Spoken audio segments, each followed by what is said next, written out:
Kita akan melihat firman Tuhan, Mazmur pasal yang ke-103. Saya bacakan dari ayat pertama dan saudara ikuti dalam Alkitab saudara. Pujilah Tuhan hai jiwaku, pujilah namanya yang kudus, hai segenap batinku. Pujilah Tuhan hai jiwaku, dan janganlah lupakan segala kebaikannya. Dia yang mengampuni segala kesalahanmu, yang menyembuhkan segala penyakitmu. Dia yang menebus hidupmu dari lubang kubur, yang memahkotai engkau dengan kasih setia dan rahmat. Ketika kita datang kepada Tuhan, maka seharusnya seluruh keberadaan hidup kita, tubuh, jiwa, roh kita ini betul-betul ada di hadapan Tuhan. Tidak ada yang tertinggal di mana, dan tidak ada yang melayang-layang. Kalau saudara akan menyelidiki Alkitab bahwa sebenarnya ini hanya sebagian daripada arti kita, makna kita datang kepada Tuhan untuk mengucap syukur bahwa kita tahu dan kita mengerti bahwa Tuhan itu sangat baik dalam hidup kita. Karena hidup saudara dan saya, kita ada hari ini karena kemurahan Tuhan. Amin. Pujilah Tuhan hai jiwaku. Saudara ingat Yesus berkata kepada para murid, berjaga-jagalah dan berdoalah. Roh memang penurut, tetapi apa? Daging lemah. Ketika kita datang kepada Tuhan mengucap syukur, berterima kasih, bersekutu dengan Tuhan, ada dua hal yang menjadi tantangan dalam kehidupan kita, yaitu daging dan jiwa kita. Jiwa itu adalah pikiran, perasaan, bahwa di dalam seluruh kehidupan kita ini yang ada 3 unsurnya ini, saya ambil kesimpulan bahwa sesuai dengan firman Tuhan, ada 2 hal yang susah untuk diajak kompromi, yaitu daging, tubuh ini, dan pikiran. Itu berbicara jiwa. Karena tubuh saudara bisa ada di sini, tapi pikiran saudara bisa ada di mana? Artinya ketika kita datang bersyukur kepada Tuhan, ini yang pertama dulu. Yang pertama dulu kita ajak seluruh keberadaan hidup kita untuk bersekutu dengan Tuhan, bersyukur kepada Tuhan yang kita akui itu sebagai pencipta dari segala sesuatu.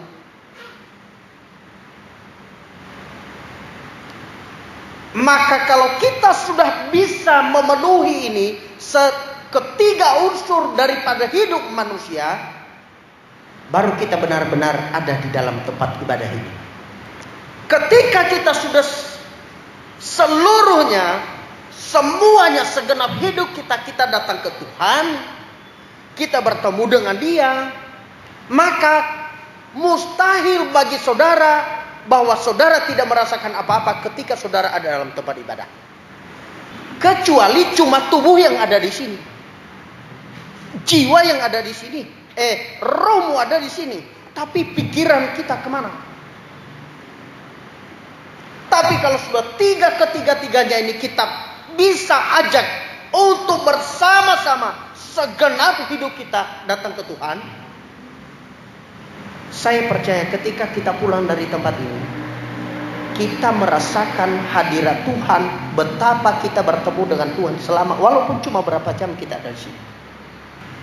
Ada hamba Tuhan di sini yang membawa kita dalam hadirat Allah untuk memuji menyembah Tuhan. Tentunya dia sudah berdoa, tentunya dia sudah menyerahkan seluruhnya ke Tuhan dan memohon kepada Tuhan pelayanan malam hari ini diberkati oleh Tuhan. Demikian yang menyampaikan firman Tuhan, yang berdiri di hadapan saudara menyampaikan firman Allah.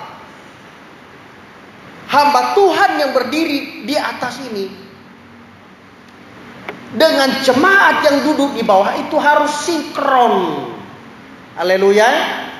Kalau tidak sinkron, maka begitu pulang jemaat, dia tidak membawa sesuatu. Dan dia berkata, kayaknya saya rasa nggak ada apa-apa ya. Karena apa? Kita datang hanya membawa tubuh, roh kita. Roh itu menurut. Tapi daging ini lemah. Pikiran kita yang memberontak. Mengapa saya katakan begitu?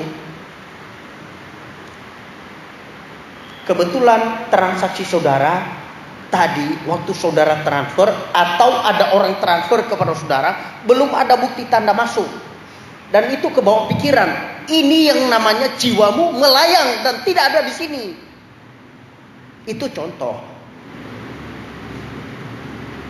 Atau ibu-ibu yang sedang lupa angkat jemuran tadi, dia lihat agak sedikit gelap ini dah. Aduh, bagaimana itu jemuran tadi?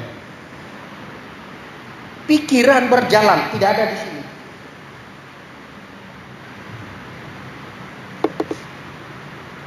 Bisa paham sampai di sini kan? Haleluya. Jadi seluruh keberadaan kita ini bawa di kaki Tuhan. Itu yang pertama. Yang kedua adalah orang yang datang menghadap Tuhan adalah orang yang paham betul, mengerti betul dan menyadari betul bahwa Tuhan itu sangat baik dalam hidupnya. Bahwa Tuhan itu ada dengan dia sampai saat ini. Bahwa apa keberadaan dia hari ini, detik ini, itu karena Tuhan. Amin. Kenapa? Karena ini Daud mengajak jiwanya, hai jiwaku, mari kita memuji Tuhan. Jangan lupakan segala kebaikannya.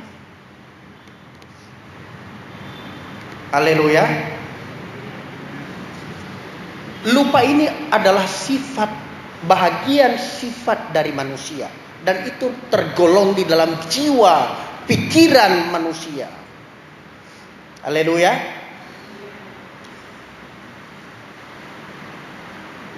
Oleh karena itu, kenapa orang tidak bisa bersuka cita di dalam ibadah? Karena apa? Tidak fokus seluruh 3 unsur tadi ini terpisah satu dengan yang lain.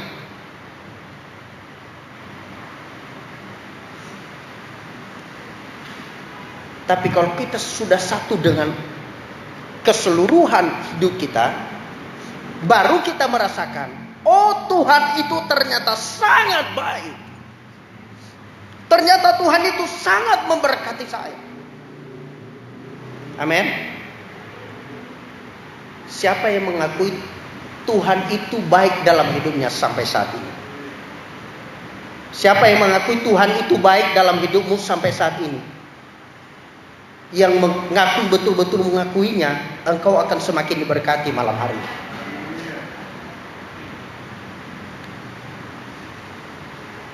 Pertanyaan kedua,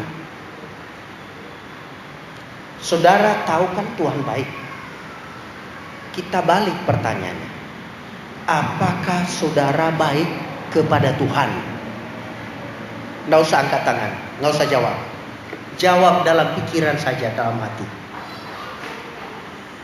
Nanti ketika kita berdoa selesai firman ini, baru ceritakan sama Tuhan. Tuhan, sorry, kita harus mengakui kita kadang kurang baik pada Tuhan. Jangan lupakan segala kebaikannya.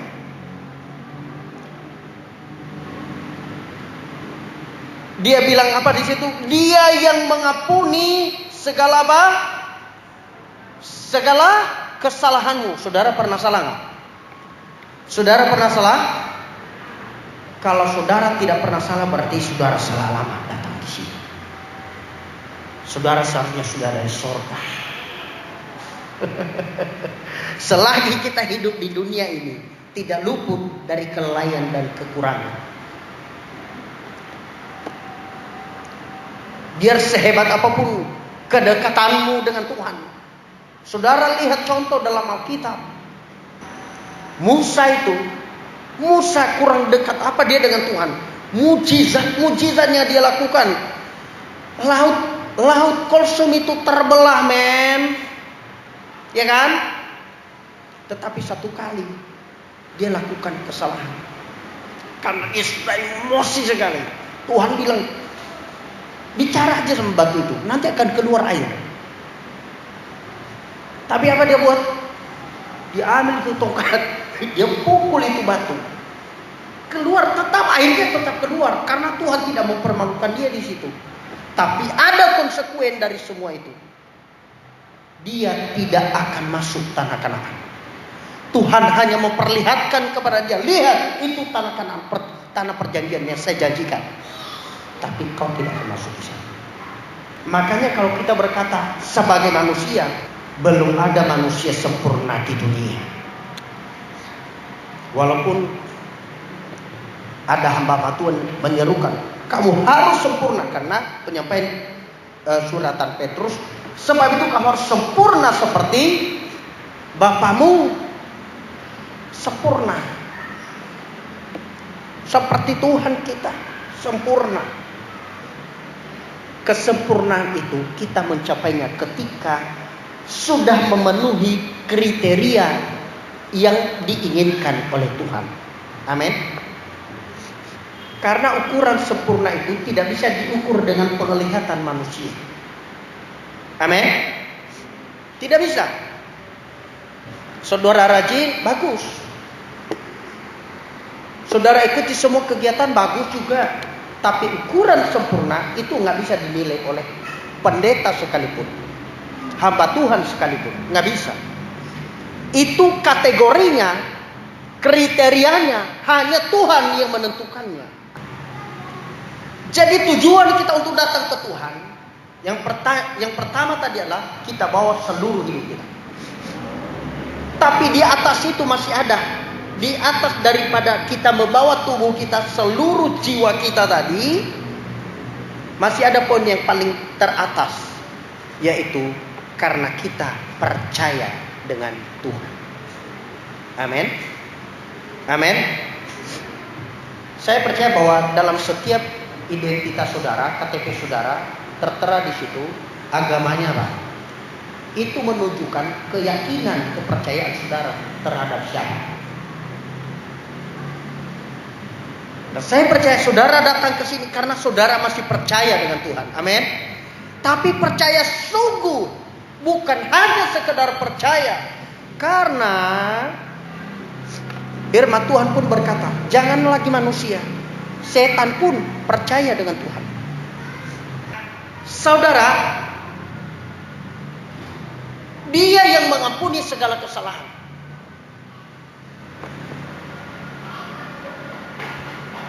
Ini aja kalau kita berbicara mengenai pengampunan, saudara, ini aduh luas sekali. Setiap kita berbuat, kita datang ke Tuhan dan diampuni. Puncak pengampunan yang Tuhan lakukan dan karya terbesar yang Yesus lakukan, itulah yang ada di belakang saya. Saudara bisa lihat itu ada patungnya di belakang. Dia mengampuni semuanya, apapun itu. Tapi orang yang diampuni kebanyakan tidak mengerti dan tidak paham. Coba kita yang enak berbuat dosa, Yesus yang menanggungnya. Demikianlah hidup kita di hadapan Tuhan. Kita yang enak berbuat apa saja sesuka hati kita. Tetapi kok Tuhan mau mengampuni saudara. Saudara memaki orang, saudara memfitnah orang, saudara bunuh orang, saudara tuduh orang.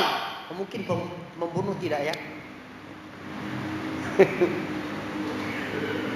Kalau orang membunuh mah tempatnya di penjara. Tapi hari-hari aja.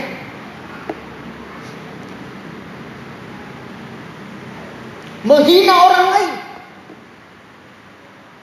iri hati kepada orang lain. Saudara pikir iri hati itu bukan dosa? Dosa, saudara. Saudara tahu nggak artinya iri hati? Iri hati itu begini. Iri hati itu artinya kita tidak menerima kedaulatan Allah dalam kehidupan seseorang. Ini namanya iri hati. Iri itu adalah ketidakterimaan kita terhadap kedaulatan Tuhan terhadap seseorang. Ini dosa juga. Segala kesalahan yang kita lakukan seperti ini, Tuhan katakan, saya ampuni kamu. Yang penting kamu datang, sujud, menyembah, mengakuinya bahwa engkau telah salah. Engkau tidak akan lakukan lagi itu. Saya mengampuni. Bukan cuma saudara. Saya pun sedang belajar bagaimana berjalan seperti yang Tuhan mau ini. Paling tidak, jangan iri kita sama orang. Itu aja dulu. Nggak usah gosipin orang. Nggak usah fitnah orang. Belum tentu hidup kita lebih benar dari orang kita fitnah. Belum tentu hidup kita lebih baik dari orang kita tuduh. Manusia masing-masing ada kelemahan, ada kekurangan, ada plus minusnya, ada kelebihannya juga. Tapi Tuhan mengampuni kita dari semua itu. Kejahatan yang kita lakukan. Di kalimat berikut dia berkata, Dia yang menyembuhkan segala sakitmu. Dia yang menebus engkau dari lubang kubur. Kan hidup kita ini kan seharusnya menerima hukuman. Hukuman yang nyata, yang betul-betul itu kekal selamanya itu belum sekarang. Nanti tunggu waktunya. Tapi bagaimana kita bisa tidak masuk dalam penghukuman kekal itu dari sekarang penentuannya? Amin. Ingat enggak? Orang kaya dengan Lazarus, dia bilang apa? Tuhan, tolong bilang dong sama Lazarus, sampaikan itu firman Tuhan kepada saudara. Masih ada lagi saudara saya yang belum meninggal. Jangan sampai mereka masuk ke tempat ini. Di sini sangat sakit sekali. Bapak Abraham bilang apa? Oh, ada hamba-hamba Tuhan yang menyampaikan firman kepada mereka. Tidak perlu Lazarus turun ke sana lagi. Dia sudah ada di tempat yang terbaik. Tuhan menebus hidup kita dari lubang kubur, dari siksaan, dari penderitaan. Bukan penderitaan sekarang, penderitaan kelak di mana kita menghadap Tuhan. Haleluya. Jadi jangan kita pikir hidup ini hanya sekarang. Enggak, ada kelanjutannya. Kamu jangan pikir orang mati itu sudah selesai. Belum. Masih ada urusan yang harus diurus. Iya. Belum selesai. Tapi pengurusan segala sesuatu itu, birokrasinya dari sekarang. Tidak bisa kita urus lagi birokrasinya nanti ketika kita sudah mati. Gak bisa. Haleluya. Maka oleh karena kita sadar bahwa Tuhan sudah selesaikan semua birokrasinya yang tadi ini, maka mau tidak mau sebenarnya tidak ada alasan kepada kita untuk tidak mengucap syukur kepada Tuhan. Apa yang kita lakukan tidak sebanding dengan apa yang Tuhan lakukan. Terbalik ya. Kita pikir sudah bagus kita buat ini, sudah hebat yang kita lakukan. Oi, renungkan lagi. Jauh lebih hebat apa yang Tuhan sudah buat. Pernah saya sampaikan, kesetiaan Tuhan itu saudara bisa lihat sehari-hari, setiap langkah saudara bisa lihat. Dari mana? Ini loh. Kita masih bisa menghembuskan nafas, menghirup udara. Itu buktinya Tuhan setia kepada saudara. Itu kesetiaannya itu.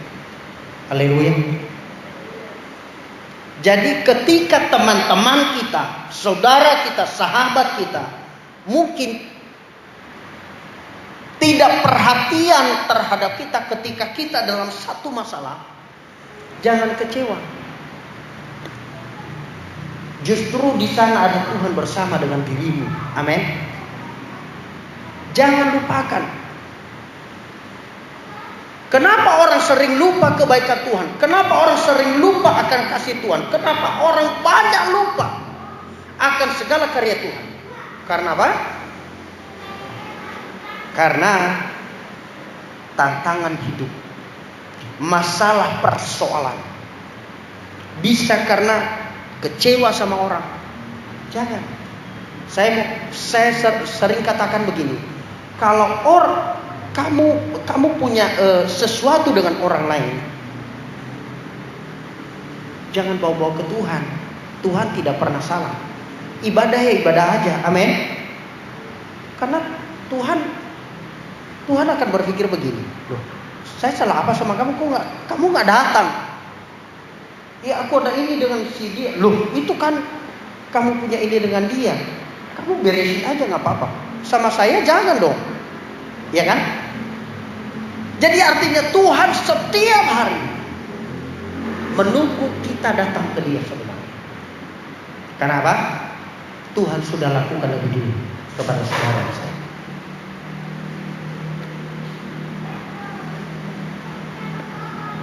Sebenarnya kalau mau dikatakan mengucap syukur, memuji Tuhan, menyembah Tuhan itu kewajiban, ya iya, kewajiban. Harus. Cuma kan Tuhan tidak memaksakan manusianya. Tuhan tidak memaksa. Tuhan ingin manusia ini sadar. Haleluya. Tuhan ingin kita sadar. Setiap hari Tuhan pelihara. Berbagai masalah kita lewati, Tuhan tetap masih Tuhan tolong. Haleluya. Walaupun banyak tantangan, tapi kalau kita bertahan, Tuhan katakan, saya sudah sediakan hadiah untuk kamu. Amin. Tadi malam saya sampaikan kepada Tuhan, jangan lari dari proses Tuhan. Jangan.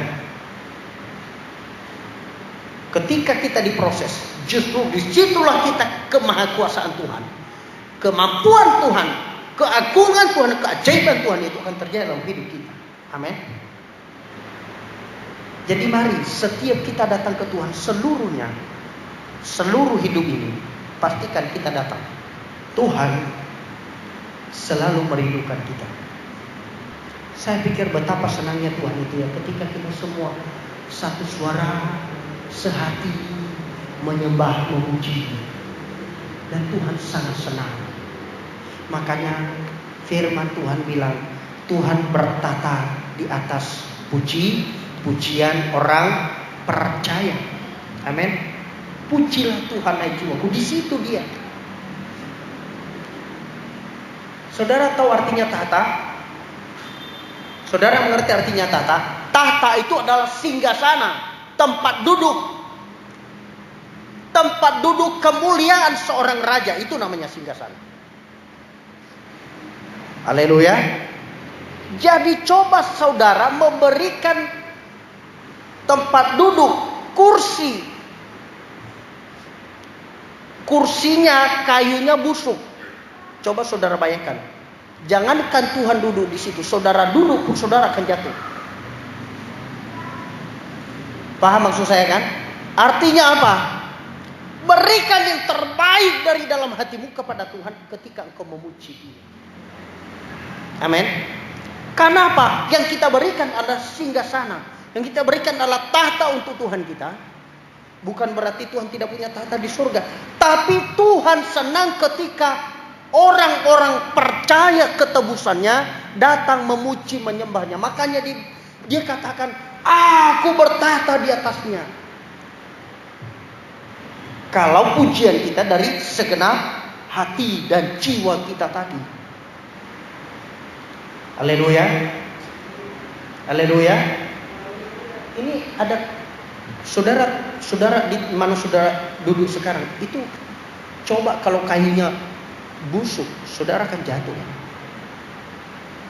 Iya. Bagaimana dengan Tuhan? Kita membangun satu tahta untuk Dia dalam pujian kita kepada Tuhan. Ketika kita datang bersyukur kepada Dia.